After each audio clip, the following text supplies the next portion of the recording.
yeewende jibini faadende koye mbayni ko hakkillam orne miijoji. Ɓerdam heewi ha mbamino gondo e fawede, ɓernde fecci wotere kala no fooɗami to yiɗi nawede. Ndey wi rutto to ɓurɗa andede, ndey wi jokko cafrade ma caɗele. Jokkumi yaade mbiɗa yeejo, nan me ladde mbiɗa gurño. Mbiɗa turi mbiɗa fettakaji natti hay ko mbiɗa yeejo. Mbiɗa ngabba e kocceje mbiɗa junnito. Mbiɗa turi ko dilli fof addunami ayaw neɗɗo mo gandumi, taw mbiɗa andi kay ala mo gondum, kono noon giɗo heewani woddude. Haala Pulaar mbi woddunde arande hatta giɗo yettade, kadi lawolami wona e jokkade ha garmi e wuuro yettade.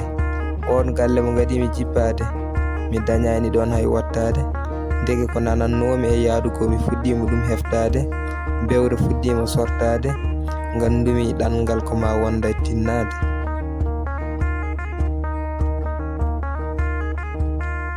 Jibinaɓe men, jibinɓe ma ko ɓen goni jibinaɓe ma, caggal Allah ko kamɓe goni halifaɓe ma. Nene ma lebbi jeena e balɗe no sawma, o serata e muuso saabu dille ma, e nder reedo makko kajorde e baklitordi ma. Kono ko gila nden de korso mabɓe fuɗɗi e ma, caggal nde ɓe goni sababu wodede ma, eɓe paggo jawdi ma gila ɗe ngati endu ma. Ɓen ɗon ko ɗoyli pecce jamma sabu bojji ma, jamma e juutde fof e juuɗe makko mo teɓɓo ma.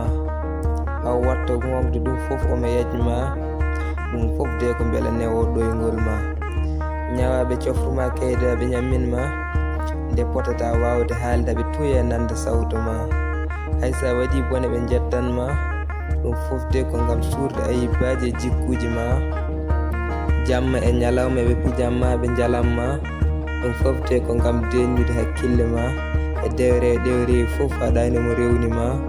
O renma ha mbatta hakkillo rentinma, bandam woni suturo ma ko suudu jinnaɓe ma.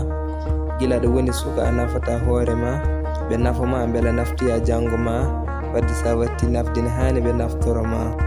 Jaab wonde paɗe jinnaɓe ma jaɓɓa e ma, janggo goni ya kufne hijiraɓe ma. Kono sa salimi jim jinnaɓe ma, tufa fandu jaloɗa janggo ma. Woni suturo ma ko suurde jinnaɓe ma, hormo teddin hay hijiraɓe jibinaɓe ma. Ko ɗum woni coktirgal yajede ma, lekki bokki wona yeru jibinaɓe ma, sabu ɓe jibinani meɓe beltinma. Yeru jibinaɓe ma ko bangese gerte ma, jibini iri wi yiɗa nangue men ma, ɓuuri e ma gofi wi yiɗa leydi herƴinma.